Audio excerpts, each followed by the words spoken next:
Okay, we start. Okay, so thank you very much, anyway, Helen. I was just telling them when I got this invitation, we discussed about, I like the idea of the One World Week, and it's been a very successful event within Sussex, but it was quite challenging to choose which topic, and when we discussed this, we saw this might be of interest to a mix of people, whether they're students or researchers or academic. So this is the idea behind it, is that this is quite an important topic, and it's all about the young generations. And I think I thought we would share with you in this next 30 minutes some viewpoints about the scale of the issue, which is sustainable development, and why it's so important for young generations like yourself and or researchers. What is the problem? This is what I'm going to be exploring in this 30 minutes.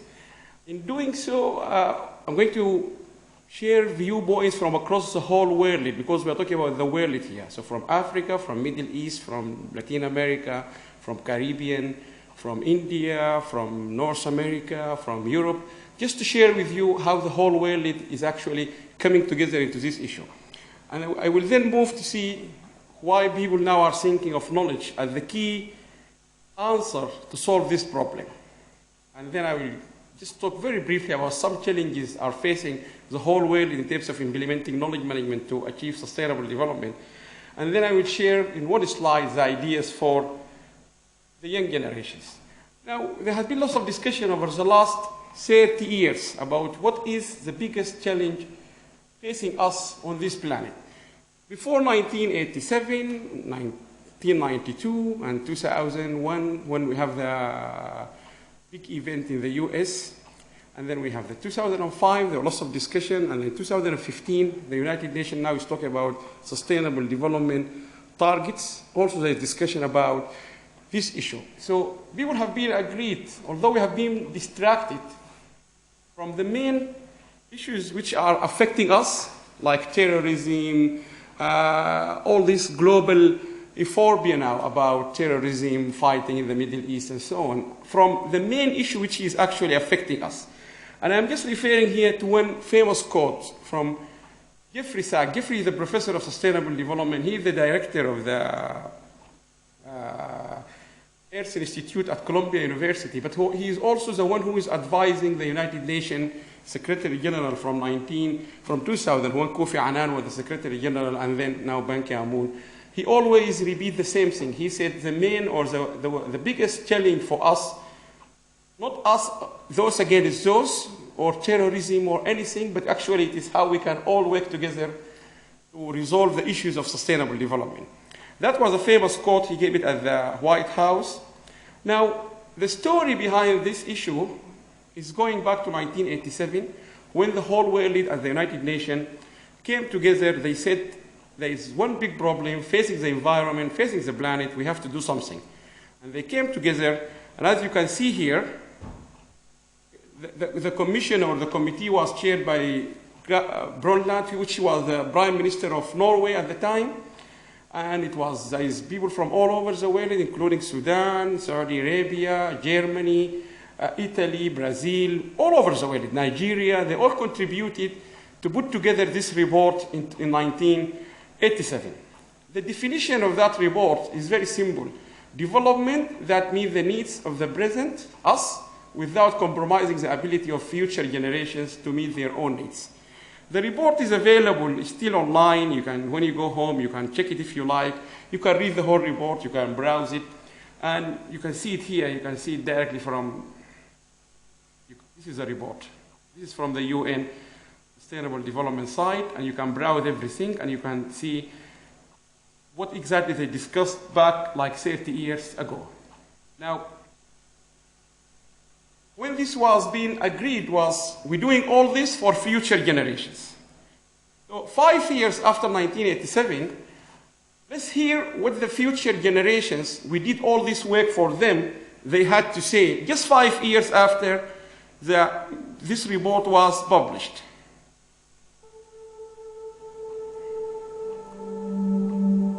This is just 5 years after the report was published. Hello, I'm Severin Suzuki speaking for ECHO, the Environmental Children's Organization. We're a group of 12 and 13-year-olds trying to make a difference.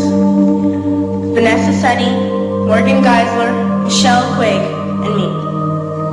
We've raised all the money to come here ourselves, to come 5,000 miles to tell you adults you must change your ways. Coming up here today, I have no hidden agenda. I am fighting for my future. Losing my future is not like losing an election or a few points on the stock market. I am here to speak for all generations to come. I am here to speak on behalf of the starving children around the world whose cries go unheard. I am here to speak for the countless animals dying across this planet because they have nowhere left to go. Some people, they call this the most powerful speech by a young girl speaking in front of the United Nations ambassadors, ministers, and so on, telling them they have to do something. After 5 years, nothing happened. Let me tell you, after 20 years, another view from a young generation, what they have to say. This is 20 years after. I haven't done a video in a while, but I've just started reading a book which I've been putting off for a bit, and it's actually turned out to be such an interesting book that I thought I really had to do a video. It's called Our Common Future, probably more commonly known as the Brundtland Report. World Commission on Environment and Development. It was published in 1988, I believe, so a whole 20 years ago. And I guess the reason that I put off reading the book is because I figured it had to be somewhat of a depressing read, really, because it's called Our Common Future, but we know what's happened since 1998. Laissez-faire capitalism and neoliberalism and the expansion of multinational corporations exploiting the planet. So this is the views 20 years after the report. Nothing happened. After that, she was interviewed also, and people asked her 20 years. Really why didn't achieve anything? A revolutionary message to the world. The amount of change and the amount of necessary real policy change are such a dimension that maybe it's not surprising that 20 years later much of what was advised, recommended by us, has not been put into motion. However, it is clear that although the report was received by the environmental community, by big parts of the development community, research, universities, by many politicians at the time, and followed up and given a lot of attention, it took many more years before a broader public opinion started grasping the seriousness of the issues, which is one reason, I think, why it has taken a long time. The report. So this is the Prime Minister herself, the one who chaired that commission in the United Nations 30 years ago. She agrees it took so long because it took all that time because they have to agree or at least to understand the scale of the problem. And that is a global problem. It's a world problem. That's one side. Now, I happen to know this gentleman, which is the vice chairman of that report, and I met him, and I asked him the same question. This is the vice chair of that report. He used to be the chair of the Security Council of the United Nations, and also the other thing, he used to be the Minister for Education, Minister for Youth, for Foreign Affairs, all that. And I asked him the same question, why after 25 years still nothing happened with that report or nothing happened in the whole world? And his answer was very short and very simple. And he said to me, when we met 25 years ago in the United Nations, we have put too much efforts, universities, experts, policymakers, about designing, developing policy systems, frameworks, many things. But one thing we did not put too much work on it, not emphasis, they emphasized, but they did not put too much work on it, is how to develop people, how to develop the human beings in order to do all that. This is his admission. There is lots of stuff, good stuff in the report, Lots of good material about how to renewable energy, climate change, lots of policy, what governments should do, but they have missed the critical part, which is education. How to educate human beings so they can do all that. And I do agree with him, but in addition, I have 4 things to share with you. I have been working on this area for a long time. Number one, for many years, until very start to become recently clearer, many people, they link sustainable development like foreign aid or poor countries or developing countries. So when you talk about sustainable development, it's still, unfortunately, many people, still, although it's getting better now, they immediately try to relate this. This is an issue for the developing countries. And it took time to try to educate the public that sustainable development is not for the poor or for developing countries, it's affecting everyone. In 2007, we were in Australia, and we have been told during the conference, you have to make your shower very short, 5 minutes, because there is no water. Because in the UK, in 2009 or 8, when we had that flooding, the Prime Minister was Gordon Brown. He went to Gloucestershire, if you remember, because there is no water, electricity, flooding. So until we start to feel it in the United Kingdom, in Australia, in the US, people start to realize it's not a developing country's problem, this is a global problem. The other also issue why it took too long, people, they sometimes relate it to, this is part of a foreign aid or international development issues. No, it is not. They are relation, but they are not. The other problem is we cannot do it unless we all work together. We have to listen to the Chinese, because the Chinese, they have their own point of view. They say to the American, you have progressed, you have used the same ladder for many years to manufacture cars, and you have polluted the environment. Now we want to do the same like what you did many years ago. Give us a chance. So that we have to work together. Indians, Africans, everyone, Middle Eastern countries, this is where, if we can't work together, it will not. Because this is, imagine you are flying on the sky, it's open.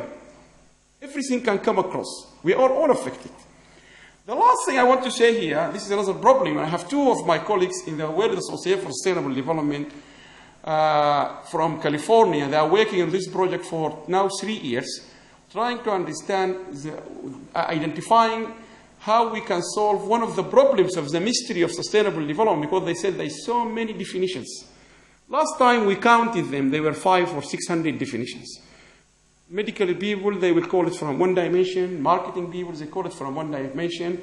Higher education, they see it. So this is another problem. There is no single definition we can say this will define the problem. Now, the other problem is, me and you as individuals, or your household, if you are living in a flat here in the campus, sharing, that's called household, or government, communities, firms, NGOs, all these people, or all these sector, or all these partners, it's critical they will become educated about this so they can deal with it. So in your house, you need to educate your kids, your partners, if you are living in a flat, your flatmates, about only buying what you want to use. You have to educate yourself. If you're coming to university, try to use one car. If you're going to London, share car. This is an approach being in the US now. Sharing cars, if you're going to London, rather than 3 cars at the same time driving in the morning, why not try to share cars? And so on and so on. So all this is where we make it the complexity of the system. The other thing is, at the same time, we have issues. We have people are dying from hunger. We have Ebola crisis. We have to deal with science and technology. iPhone, we have people dying for iPhone. We have seen the euphoria about iPhone in the last months and so on. These are all issues at the same time. Science and technology. We are the leading science and technology institution here, doing research on renewable energy. All these are working, trying to get all this. So it's a 3-layer problem. How you get it all to work together, that was the challenge, and still the challenge. Now, in the last 10, 15 years, many people have been proposing, including the World Bank, that knowledge can solve all these problems, because actually knowledge can actually fix all these issues. Human needs, poverty, economic growth, resource, and there's lots of literature on this, which I'm not going to go through them. But there is some also people link it with innovation. But whether it is in knowledge or innovation will solve all this problem, we're still going back to the education issues. And this next video is from the Middle East. As I said to you, I will share with you viewpoints from across the world so you can see it's a global issue. Now, where education here, this video from the climate change.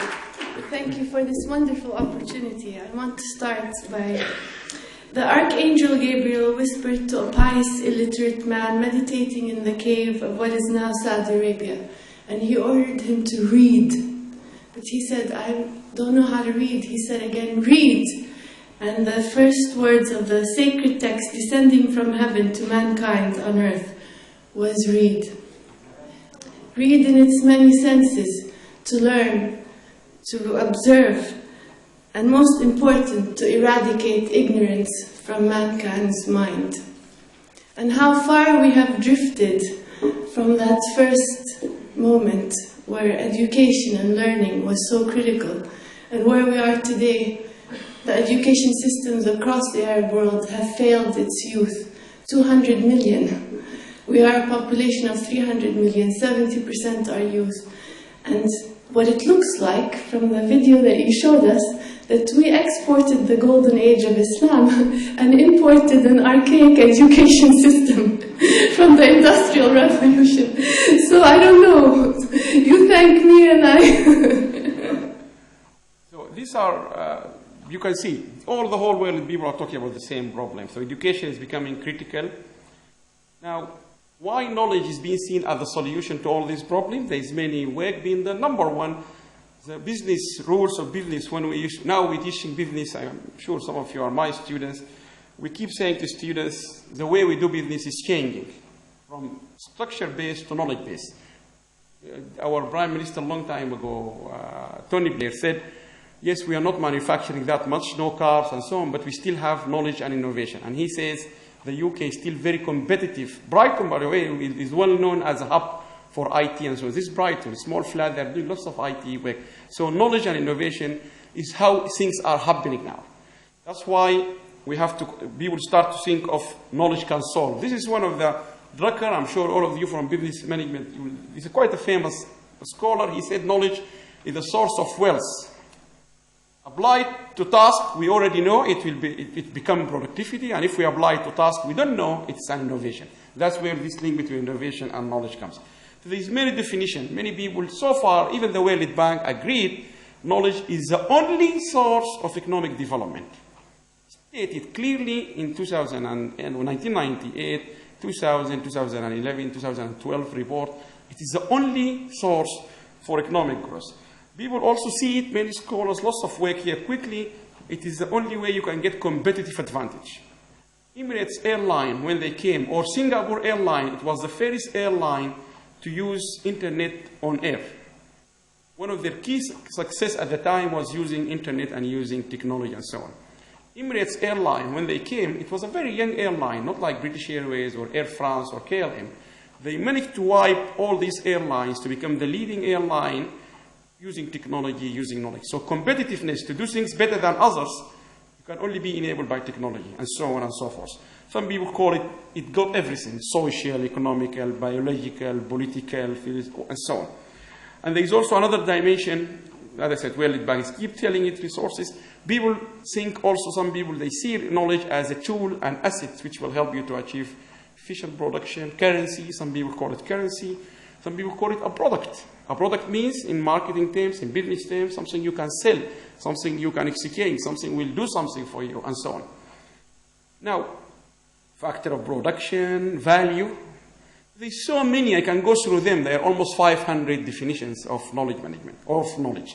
But why there is a hope knowledge can solve the problem of sustainability, because actually people agreed knowledge can do all this. The system which can let us operate more efficiently, it's a wellspring, and so on. Now, quickly I will just highlight 5 or 6 in details. Knowledge will help you to foster the reuse of intellectual capital. It's very important. The intellectual capital we have here is not just the library. You have lots of knowledge in your mind. We need to reuse that. People in China have done something, in Saudi Arabia, and so on. I keep asking people, there's many countries which are very good in doing things. There's no one is going to produce coffee better than the Brazilian. They are the best in production of coffee. Nestle company, which is the largest coffee producer, they have assets in Switzerland, only 2%. 98% of their assets outside. Well, it doesn't make sense to bring the coffee from Brazil. So there's lots of intellectual capital we have worldwide, not country. We have to reuse it. Organization, in order to succeed, organization, they have to view knowledge as an asset, intellectual capital, and manage it effectively. This is the key question being going for the last 10 years. How to manage it effectively. Secondly, enable better decision making. This is critical. How you take decisions on time, at the right time. And so this is also critical because many organizations are turning themselves, like Drucker said, into knowledge specialists. They become expert in knowledge so they can do that. And we have seen how, if we manage, how decisions are critical, like this recent incidents. We have 2 recent incidents. The 3 girls from East London who managed to go to Syria, and the 3 who were the security or the police managed to stop them because they managed knowledge or information much better. So 3 managed to escape, 3 they stopped them. So you can see how it can make a big difference. 3 we lost them, 3 we have them. It's a big difference. And I can give you many examples. SARS was another example. When that outbreak came, we only managed to stop it by sharing information and knowledge at the same time. Because the whole idea of SARS, I have it or you have it, I am traveling to China, I am traveling to Middle East, I will take it with me. Maybe the people I'm traveling to them, they don't have it, but I am taking it with me because I'm traveling.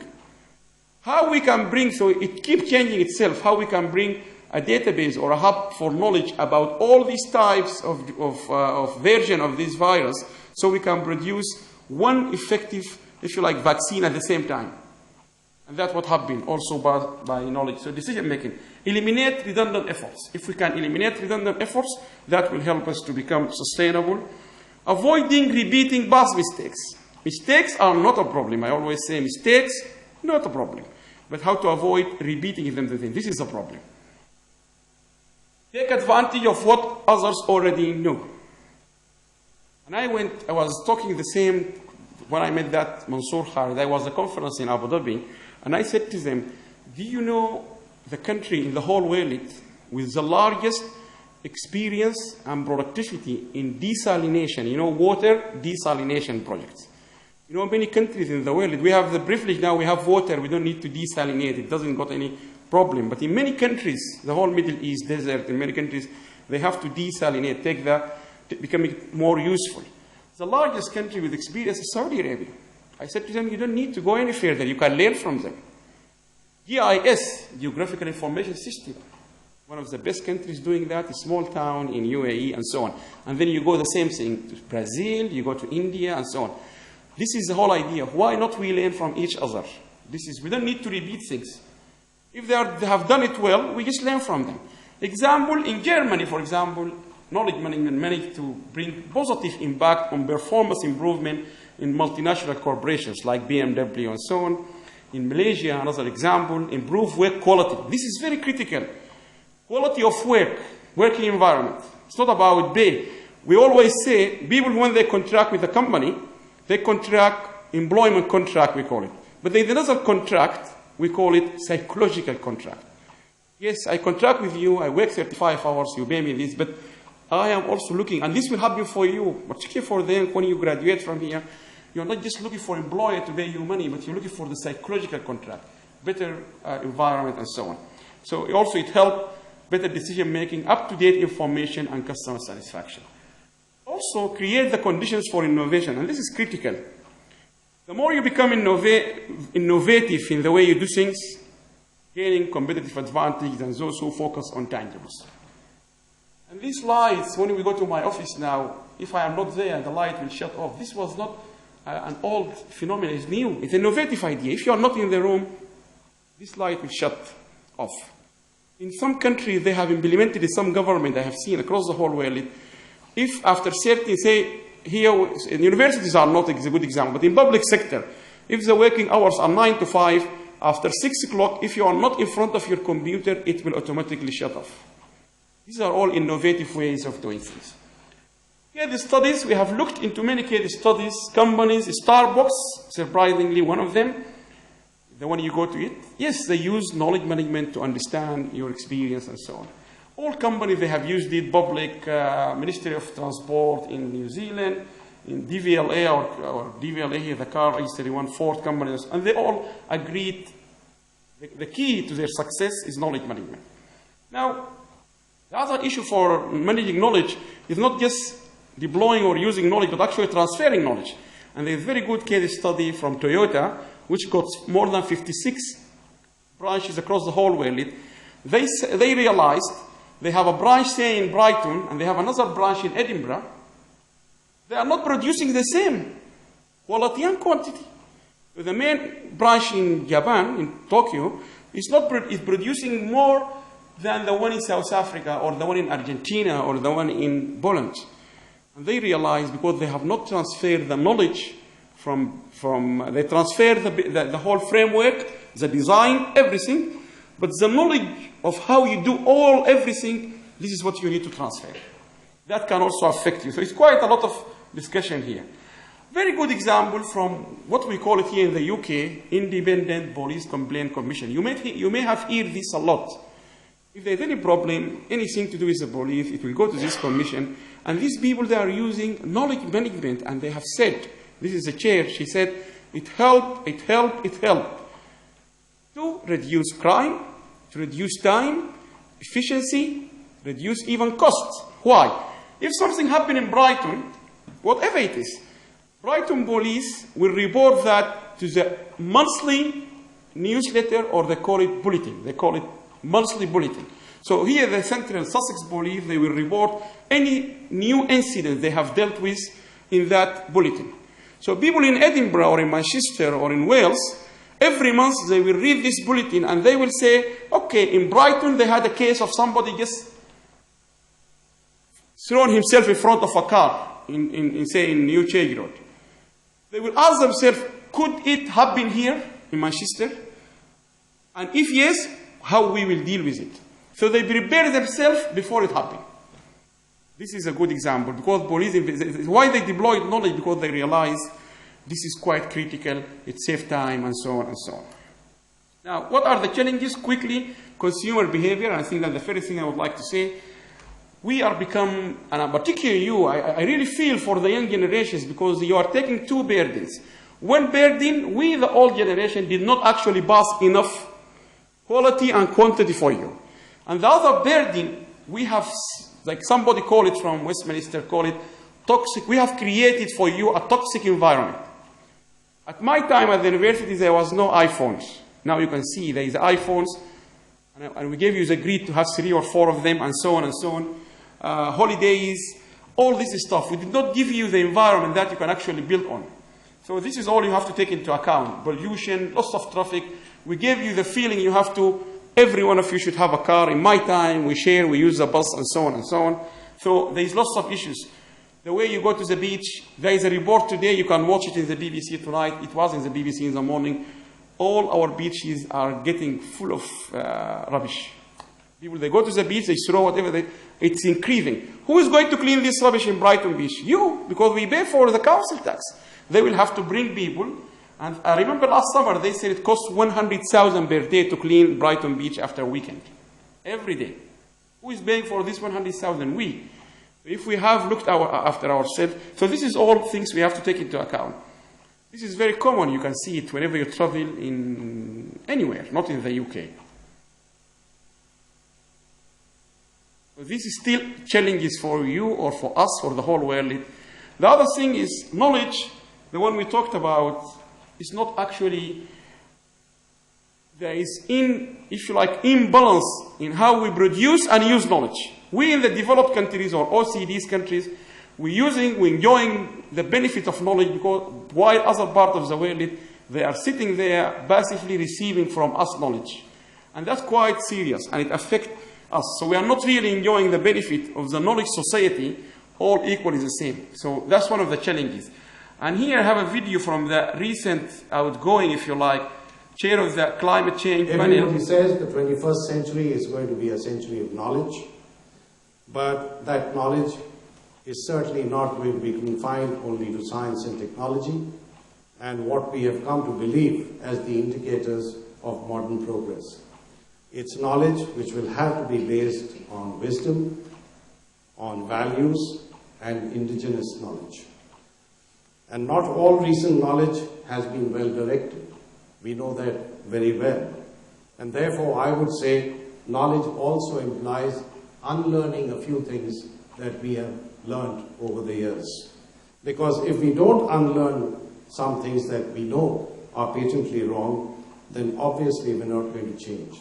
And the inertia in the system will stop us from moving in a direction that essentially will ensure the welfare and well-being of generations yet to come. When it comes to sustainable development, I think we do understand the biophysical impacts. We think of it in terms as damage to the environment which should be protected. But there's much more to it than that. Of course, the physical impacts are very important. And here, let me highlight the fact that sustainable development is really a much larger dimension than the problem of climate change. Everybody said... And remember, this is the outgoing chair of the Climate Change Intergovernmental Panel of the United Nations. He himself said, it's not about climate change, it's bigger than that. And the second thing is, which is quite critical, I found it, that it's not knowledge is also implied, as he said, unlearning the things. So you come to the UK from wherever I go to China, I go to America, to Africa. If I learn from where I am now, or the way I'm doing things, what I have been doing over many years is wrong, or is not productive, or is not sustainable, or not efficient, I should have the capability to unlearn what I have learned, which tends to be wrong. So that's all about education. That's why the challenge is quite big. Now, knowledge, it's a big word. There's lots of definition. People, they think knowledge is library, knowledge is science, knowledge is technology. People refer to culture and so on and so forth. The key issue is, can we manage this knowledge? And this is a famous book from one of our colleagues in London. And Collison's book is a small book. I mean, it looks booky, but it's a small book. But he said, you cannot manage knowledge. But what you can manage is the environment in which knowledge is generated or created, captured, stored, and disseminated. How we do that? Like this seminar. This is more of knowledge sharing. So I'm sharing with you my ideas. I will listen to your question. You might follow up with me with my email. This is part of the process. You cannot manage knowledge, but you can manage the environment in which knowledge is created, captured. And the problem when it comes to capturing, we have two types of knowledge. One is called implicit and one is explicit. The explicit is like this book, which you'll take home. But the implicit is like your experience. My knowledge, I travel all over the world. I have been doing this for 20 years. That's my experience, how you capture that experience. You capture it like now. And you can see the university introducing videos, capturing the lecture. Why? Because the more you can transform implicit into explicit, the more you can help to capture it better. That's one thing. Now, the whole world now, or the World Bank, introduced something called knowledge. They said, yes, fine, let's try to move from consuming this environment to a more knowledge-based economy. And they said this knowledge-based economy is based on 4 pillars. One of them is education, we already talked about. Knowledge, innovation, and the last one is competitiveness. It's not just about education or innovation and, ICT, the information and communication technology, but also you need to be very competitive. Doing things competitively. One of the senior politicians here, I know this has been a very toxic discussion about migration from East Europe or from Europe to the UK, but what he said, so this is one of the Labour, I can't remember what was Douglas, I can't remember what's his name, but he said, the problem is not we have so many people are coming to the UK from Europe, but the problem is we need to make sure our European, our British graduates, British citizens, the young generations like you, are capable to compete in a global economy. So if I am in Hove or in Brighton, I need to understand I am not competing against people in Brighton or Hove. Brighton and Hove is an international competition arena. Those who can find job here, American Express is an international company. So that means I studied in Sussex, doesn't guarantee me a job in American Express. That's the concept you need to think of it, competitiveness. Again, in terms of trade, efficiency in production, and so on. But I will go quickly. So they said the country, they have to consider all these factors, innovation, ICT, information and communication technology, education, and also be competitive in order to move or to transform its economy to a knowledge base.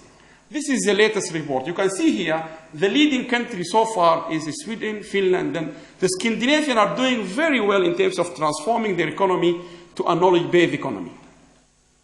What is interesting here, those Scandinavians like Sweden, Finland, and Denmark, they are also doing very well when it comes to sustainable performance index.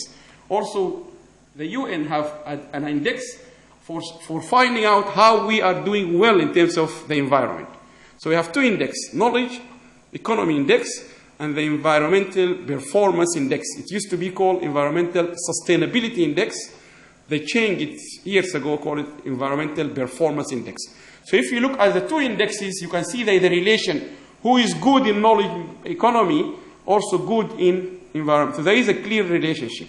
What I have brought here, three things. So when you go home, you can, so this is the statistics, but you can see in the top 10, Sweden, Finland, Denmark, Netherlands, Norway, New Zealand, Canada, Germany, Australia. US is not there. UK is not there.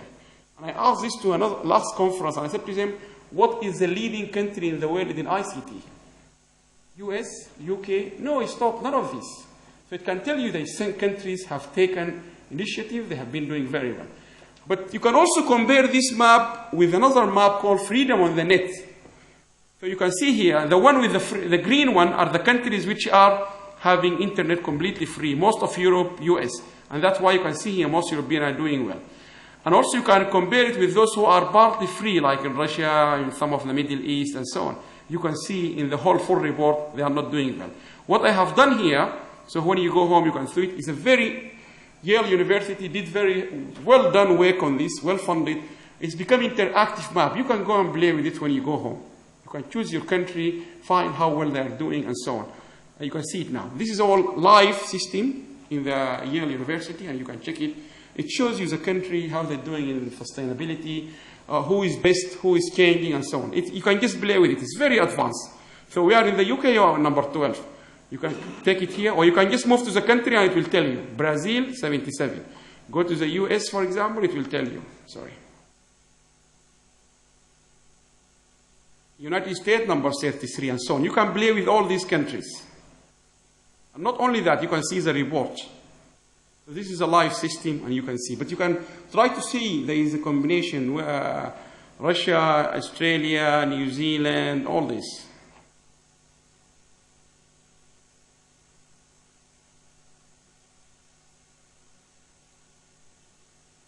I'm just going through, just showing you some example, okay? So you have to, this is where it's become evident that deploying knowledge will help. Quickly, in ICT, the best country in the whole world, leading the whole world, is Korea. Is there anyone from Korea here? They have been doing very well. The number one in the whole world exporter of ICT products is Korea. They're doing extremely well, and I will talk about it shortly. The next one you can see is Sweden, and the third one is Iceland, Denmark. You can see still the Scandinavian are still in the top 5. UK is not doing very bad in the ICT. We are doing well in the ICT, and so on. But you can see the list goes down to countries, and you can see China, you can see Singapore, and so on and so on. Now, this is quite interesting because it also relates to the young. There is a new index called Digital Natives. And the definition of digital native means population of a country of the network use, people young generation between 15 to 24 in a country, how many of those number of those be young 15 to 24 who are in the last 5 years using mobile phone, internet, they are more into the digital environment. And again, number one is Korea, and so on. You can see Canada is doing very well, the US. But if I go quickly, you can see the colors here. The dark color are these highly digital native countries. This is a new index. Evidence from the World Bank in back in the 70s, Ghana, African country, and Korea, they have the same gross national product. They are the same in terms of GDP, in terms of economy. Ghana and Korea. You can see in less than 30 or 40 years, Korea moved how many stages? 47 stages.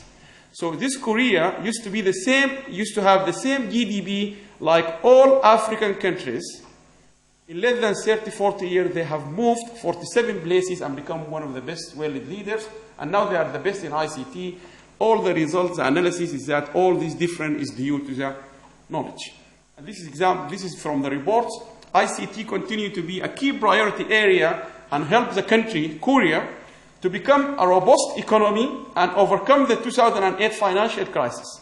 We all suffer from the financial crisis. They managed to overcome that because they are the net exporter of ICT and so on. Secondly, all households have high-speed internet access. This was the report. I've never been to Korea, but that's what the report is saying. All of them, they have internet access, high speed. One of the highest average advertised broadband speed in the whole world is in Korea, and driven growth and innovation increased transparency. It helped to increase transparency and made the country one of the key ICT exporters of the world.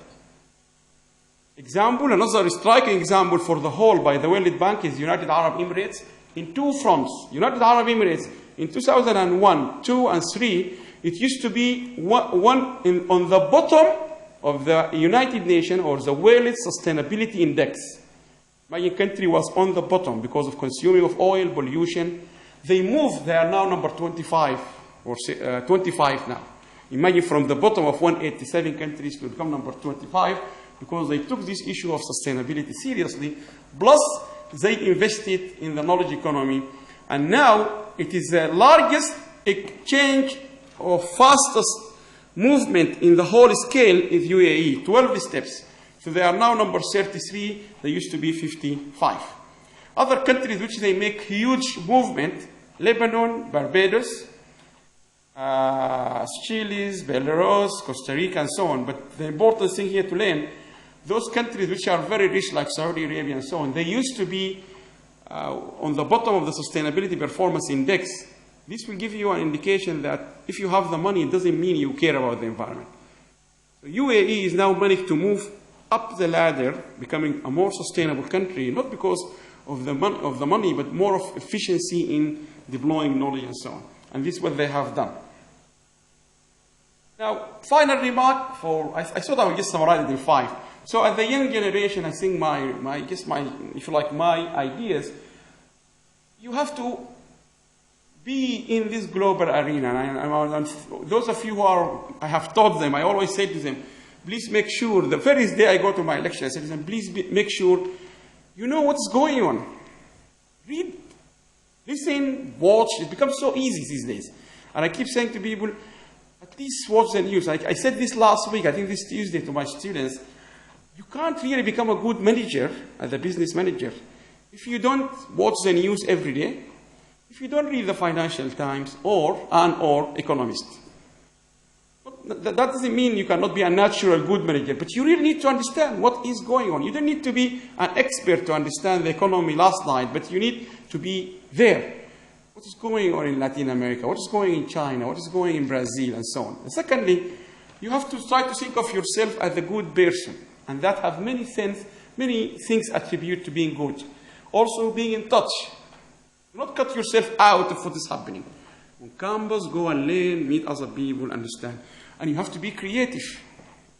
That's another thing, if you can do it this way. And being global. Because this issue, we already said, one of the problems they did not succeed was try to think of yourself being global. And I remember in the last term, and I said this example, a student came to me, he arrived 2 weeks late. We have a group project, and he said to me, can you please find me a group to join? But I do not want to work with Chinese students. And I said to him, why? He said to me, because I am from China, I want to take this opportunity for my master now to sit, live, talk, work with other people. Because I know the Chinese culture, I know the experience. Exactly, he said to me like that. So you can see he came to do his master here. In addition, he wanted to make the best out of this 1 year experience to learn to sit down outside in the cafe to do a project with non-Chinese students, because he said, I know how I do business in China. I have learned, I need to see other people, how they do it. In the class, somebody from Poland, some from the US, British, African. So you can see young generation start to think. So you have to think globally. You have to see how people are doing things. I think that's me. I will stop here. And thank you very much. I think we have like I don't know, we have like maybe 2 minutes if there's any question. Because I think there's people coming at 1 o'clock. So if there's any question, I'm quite happy to answer it, if there's anyone got any question.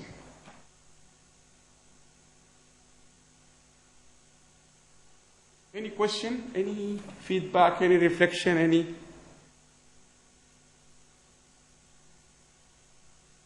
Yes.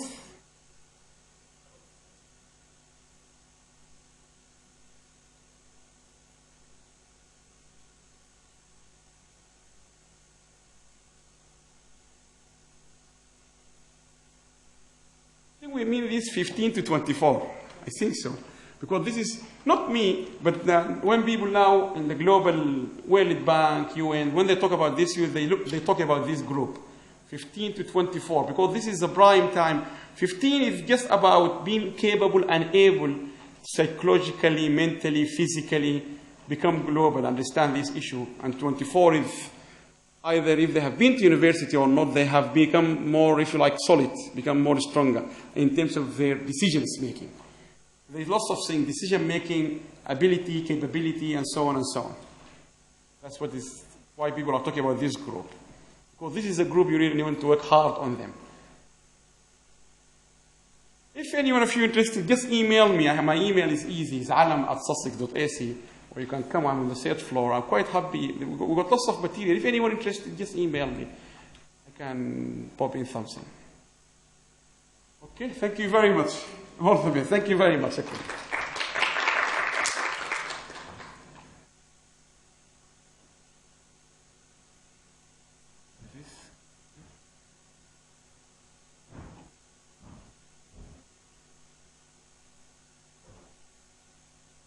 Okay. Just this one.